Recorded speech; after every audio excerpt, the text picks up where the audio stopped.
Assalamualaikum warahmatullahi wabarakatuh. Saya Listriani dari akuntansi 2018. Di sini saya akan mengerjakan soal UAS statistik bisnis nomor 4, yaitu buatlah video langkah-langkah penyembuhan untuk uji normalitas, uji multikolinearitas, uji heterokedastisitas, dan uji autokorelasi dengan data yang pernah diberikan. Lalu interpretasikan output dari temuan Anda pada pengujian tersebut. Di sini kita beralih ke SPSS-nya. Pertama-tama di sini saya akan melakukan penyembuhan untuk uji normalitas. Kita klik File, Import Data, Excel.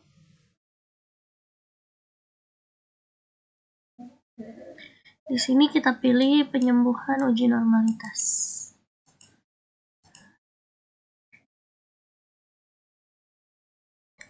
Klik OK. Kita klik Analyze, Regression, Linear. Kita masukkan variabel Y ke dependent, X1 sampai X3 ke independent. Lalu ke Save. Kita checklist residualsnya unstandardized. Lalu klik OK. Di sini akan muncul nilai residual 1. Lalu kita analyze lagi. Kita klik non-parametric test, legacy dialog, lalu one sample key S. Kita masukkan. Untuk test distributionnya di sini udah otomatis normal ya. Kita klik OK. Di sini untuk outputnya nilai signifikasinya yaitu 0,006. Di sini berarti untuk pengujiannya tidak normal karena nilai signifikasinya berada di bawah 0,05 atau 5%. Jadi di sini kita melakukan penyembuhan. Langsung aja di sini kita klik Analyze. Di sini kita klik Analyze, non-parametric test, legacy dialog. Kita kembali ke one sample key S. Di sini kita keluarin dulu di unstandardized dari test variabel. Kita masukkan Y sampai X3. Kita lihat apakah variabel ini udah normal apa belum. Di sini dapat dilihat untuk outputnya dari variabel Y, X1, X2, dan X3 dengan nilai signifikan 0,000 yaitu di bawah 5%. Lalu selanjutnya saya akan membuat pembuktian dengan melihat alur grafik dari variabel ini agar dapat menentukan rumus apa yang dipakai untuk melakukan penyembuhan dari uji normalitas. Lalu di sini kita klik grafik, legacy dialog, histogram. Di sini untuk variabel Y-nya sebelumnya sudah saya keluarkan outputnya. Selanjutnya di sini kita untuk variabel selanjutnya variabel X. Kita klik OK. Di sini sudah muncul untuk X1. Selanjutnya di sini untuk X2.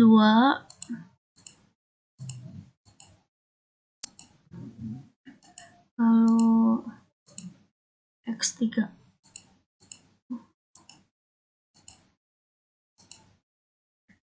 Di sini sudah muncul semua gambar grafik variabelnya. Jadi di sini untuk semua gambar grafik variabelnya sudah muncul. Kita lihat dari contoh gambarnya di sini ya. Menurut saya dari semua gambar ini gambar variabelnya lebih cocok ke moderate positive skewness. Karena dari semua gambar yang cocok itu. Ini ada yang terlalu condong ke atas, ini ke bawah. Lalu untuk negatif dia ke kiri, kan ini ke kanan. Jadi di sini kita untuk bentuknya moderate positive skewness menggunakan rumus SQRT atau akar kuadrat. Lalu di sini langsung aja kita ke rumusnya. Kita klik transform, compute variable. Pertama di sini kita tulis dulu untuk variabel rumusnya SQRT. Pertama kita buat untuk variabel Y. Di sini kita klik A untuk function groupnya. Kita klik di sininya untuk function and special variable. Kita cari di sini SQRT.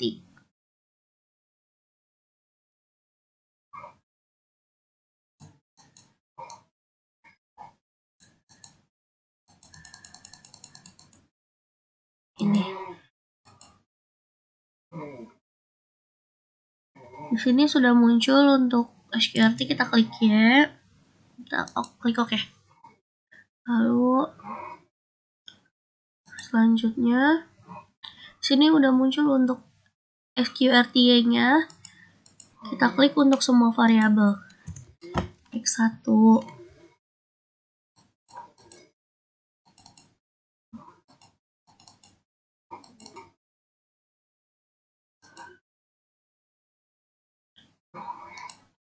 X1-nya sudah muncul. X2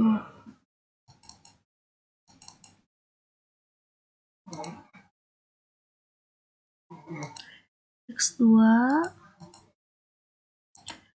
ini X3.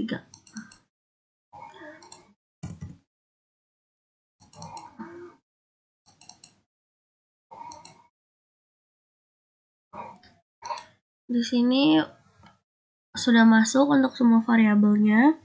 Jadi di sini kita klik analyze lagi. Regression linear. Di sini kita masukkan untuk dependennya ya. Lalu untuk SQRT X1 sampai X3 ini keluarin dulu. Ini masukin. Save-nya kita lihat dulu.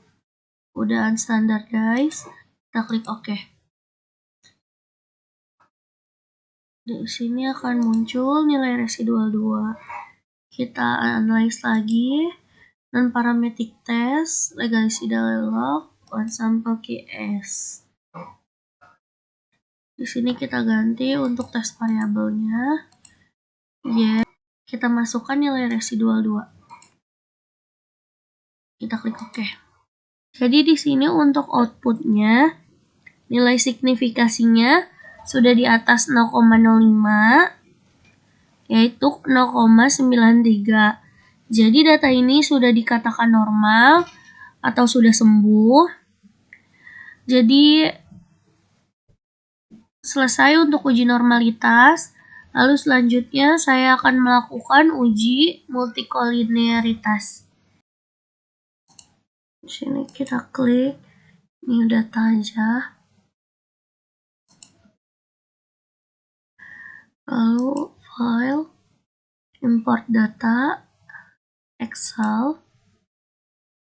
Di sini kita pilih penyembuhan uji multikolinearitas. Kita klik OK. Di sini untuk variabel Y-nya sudah ada income. Untuk X1, X2, dan X3, X4, di sini ada earn, world, X, dan age. Di sini kita klik analyze, regression, linear. Di sini untuk income-nya kita masukkan ke dependent, dan earn, world, X, age kita masukkan ke independent. Di sini untuk statistiknya, untuk collinearity diagnosisnya kita checklist. Lalu untuk plots-nya stress-it di Y dan Z-pred di X. Di save-nya residualnya unstandardized. Kita klik continue, klik OK. Jadi di sini bisa kita lihat untuk outputnya sudah muncul. Jadi untuk multikolinearitas itu memiliki syarat jika nilai collinearity itu lebih dari 0,1 dan statistik fifth-nya kurang dari 10, terbebas dari multicol. Jadi di sini kita bisa lihat untuk nilai earns-nya 0,445 dan statistik fifth-nya 2,195. Jadi di sini dia terbebas dari multicol. Lalu untuk wealth-nya 0,505 dan fifth-nya 1981. Di sini juga terbebas dari multicol. Lalu untuk nilai expand-nya di sini 1.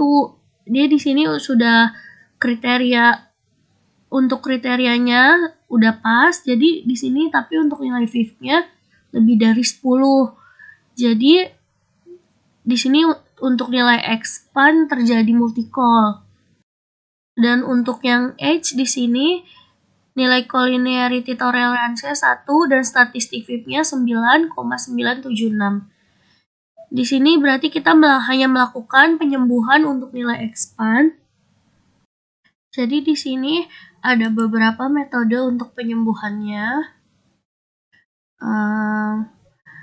Di sini ada solusi alternatif untuk mengatasi gejala multikolinearitas dalam model regresi. Melakukan alternatif uji lain untuk mendeteksi gejala multikolinearitas dalam model regresi. Lalu yang kedua, melakukan transformasi data. Selanjutnya, mengeluarkan variabel yang berkolerasi tinggi dan melakukan outlier terhadap data ekstrim, atau jika diperlukan maka boleh menambah sampel baru supaya selebaran data menjadi lebih bervariasi. Di sini saya akan melakukan solusi yang ketiga, yaitu mengeluarkan variabel yang berkolerasi tinggi. Di sini kita akan keluarkan nilai expand-nya. Di sini kita beralih ke SPSS-nya. Kita klik analyze, regression, linear. Di sini untuk nilai expand 3-nya kita keluarin, kita klik OK. Di sini sudah muncul outputnya. Di sini bisa dilihat hanya ada variabel earns, wealth, dan age karena variabel expand-nya saya keluarin. Jadi di sini semua nilai sudah sembuh atau terhindar dari multicol atau tidak ada multicol. Jadi di sini untuk semua nilai collinearity tolerance-nya sudah lebih dari 0,1 dan nilai statistik fifth-nya sudah kurang dari 10. Jadi dapat dikatakan di sini untuk nilai earns, wealth, dan age itu sangat berpengaruh terhadap nilai income. Jadi untuk data ini sudah sembuh. Jadi selanjutnya saya akan melakukan pengujian untuk uji heterokedastisitas. Di sini kita klik file, import data, Excel. Di sini kita gunakan file contoh panel.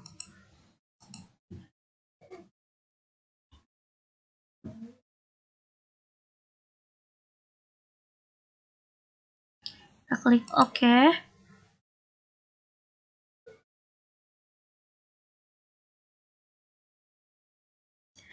Di sini ada beberapa variabel. Di sini kita klik langsung. Kita klik analyze, regression, linear. Kita masukkan Y ke dependent, X1, X2 dan X3 ke independent. Kita klik save. Ini untuk residual and standardized. Continue. Kita klik OK. Di sini muncul nilai R1. Kita transform. Terus compute variable. Di sini kita mengabsolutkan nilai residual. Kita tulis di sini ABS R1.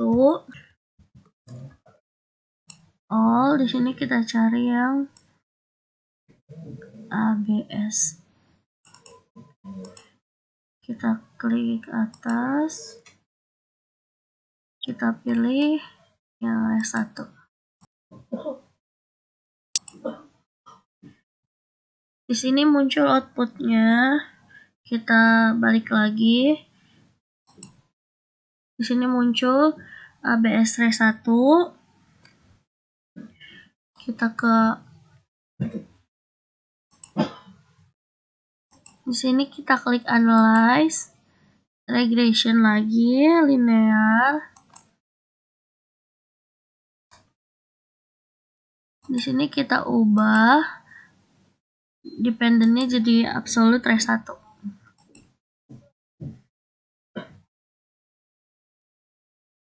Di sini untuk independennya masih sama. Untuk save-nya kita klik, unstandardized-nya kita unchecklist, continue. Kita klik OK. Jadi di sini sudah muncul untuk outputnya nilai X2 dengan signifikasi 0,19 dan X3 dengan nilai signifikasi 890. Jadi di sini untuk nilai X2 terdapat hetero karena di bawah 5%, sedangkan untuk nilai X3 di sini di atas 5%, jadi tidak terdapat hetero. Sekarang kita lihat untuk grafiknya. Kita klik grafik, legacy dialog bar. Di sini kita pilih yang simple. Lalu untuk date in chart R-nya kita pilih values of individual case. Di sini kita masukkan variabel X2 di bar represent. Kita klik OK. Jadi di sini bisa dilihat untuk grafiknya. Di sini ada data yang terlalu tinggi, lalu ada data yang terlalu rendah. Datanya tidak sama. Jadi selanjutnya di sini saya akan melakukan penyembuhan data dengan logaritma natural. Di sini kita kembali ke SPSS-nya.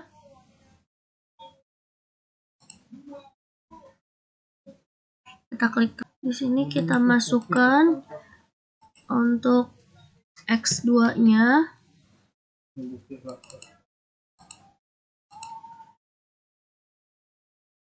Lalu X3-nya.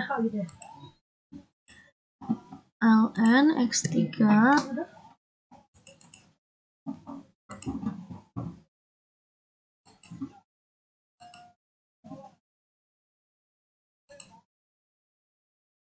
di sini kita klik analyze lagi, regression, linear. Untuk dependennya di sini kita masukkan lny. Lalu untuk independennya kita masukkan ln X2 dan X3. Untuk optionnya salah. Untuk save-nya residualnya standardized, kita checklist, continue, OK. Di sini akan muncul nilai untuk res2. Di sini kita klik transform, compute variable. Di sini kita taruh ABS strip res2.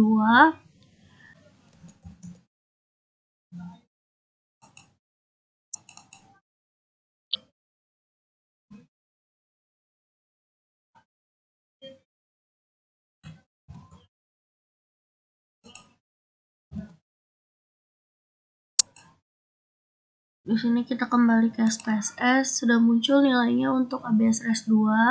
Sekarang kita lakukan untuk uji Glatzer, analyze, regression, linear. ln-nya ini kita pindahkan, masukkan ABS res2. Di save-nya unstandardized-nya kita unchecklist. Oke. Jadi di sini sudah muncul outputnya untuk nilai lnx2 dan lnx3. Untuk lnx2 di sini dengan nilai signifikan 0,948 dan lnx3 dengan signifikan 0,8825. Jadi di sini dapat dikatakan bahwa kedua variabel terbebas dari hetero. Artinya pada pengujian ini tidak terjadi kesamaan antar variabel terhadap variabel terkait. Jadi di sini datanya sudah sembuh. Untuk uji heterokedastisitas, selanjutnya di sini saya akan melanjutkan dengan uji autokorelasi. Di sini untuk uji autokorelasi masih menggunakan data yang sama, yaitu contoh panel. Jadi di sini untuk uji autokorelasi itu ada dua cara pengujian, yaitu Darwin-Watson dan run test. Di sini saya akan menggunakan pengujian dengan run test. Kita klik analyze, non-parametric test, legacy dialog. Di sini ada runs. Di sini kita gunakan residual 2. Kita klik OK. Di sini outputnya sudah muncul dengan nilai signifikasi 0,000. Jadi di sini terdapat autokorelasi. Di sini saya akan menggunakan rumus lag. Di sini kita kembali ke SPSS. Di sini kita klik transform compute variable. Di sini untuk target variabelnya kita tulis lag.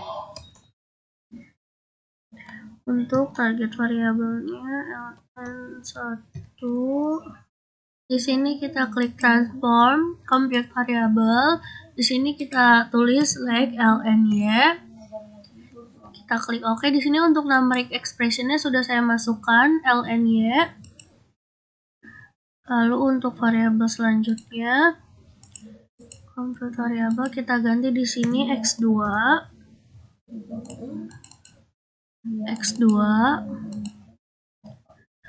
Lalu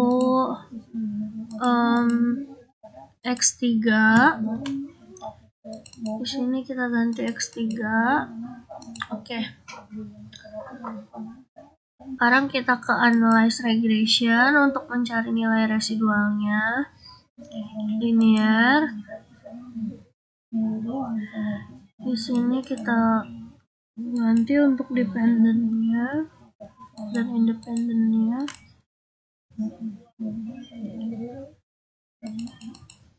Like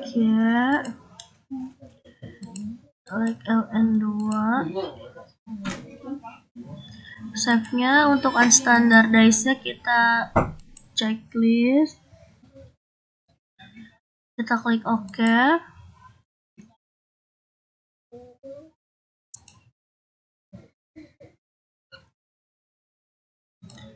Di sini akan muncul residual 3. Kita transform lagi untuk nilai residual 3-nya.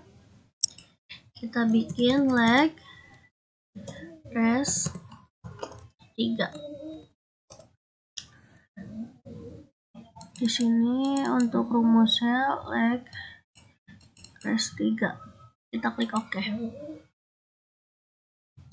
Di sini kita analyze lagi. Regression linear. Di sini untuk lag standardized-nya, lalu untuk lag res-nya di independent. Kita klik plot stress sheet Y dan zepred di X. Save-nya kita unchecklist.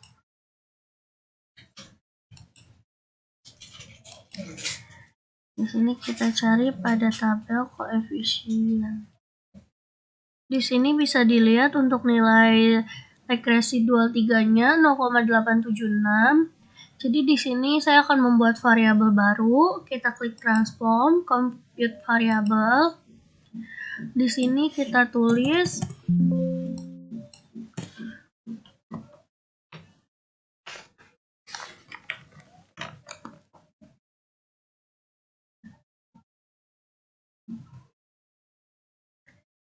Di sini untuk variabel barunya itu variabel alfa. Untuk target variabelnya kita tulis ya 1 alfa. Di sini kita tulis ln, di numeric expressionnya ln y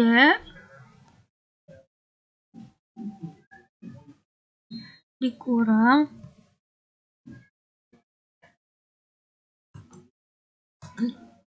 dikurang 0,876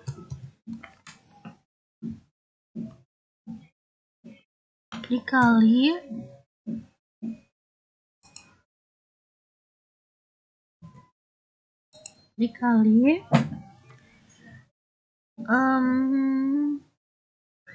like ln y. Klik OK. Untuk variabel selanjutnya kita klik transform lagi, compute variabel.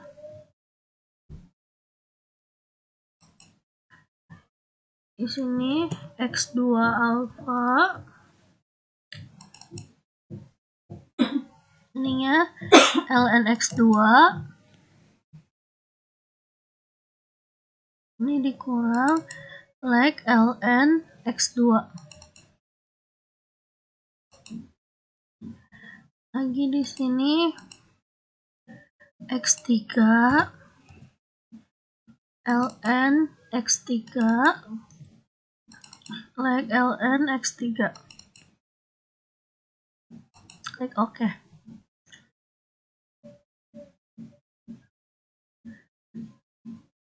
Di sini sudah muncul Y1 alfa, X2 alfa, X3 alfa. Di sini kita analyze regression, linear,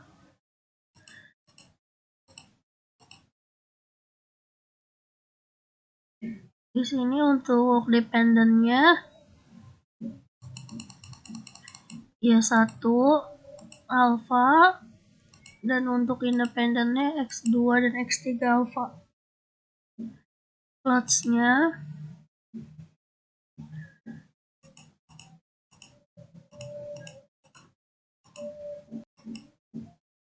untuk save-nya kita munculkan nilai residualnya.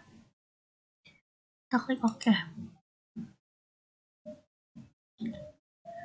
Di sini akan muncul nilai res 4-nya. Lalu kita klik analyze non-parametric test, legacy dialog, dan runs.